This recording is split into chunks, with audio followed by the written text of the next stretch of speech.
Hello everyone! On today's episode of Get Smart with Swap Smart, we will be teaching you how to hard reset your Samsung Galaxy Note 8. Before we begin, make sure your device is powered off by pressing the power button. To hard reset your device, we will need to press the volume up button, Bixby button, and power button.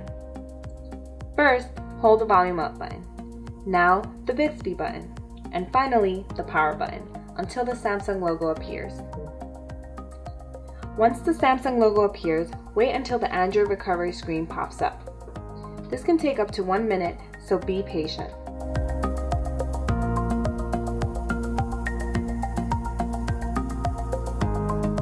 When the Android recovery screen appears, use the volume down button to navigate to Wipe Data Factory Reset and press the power button to select.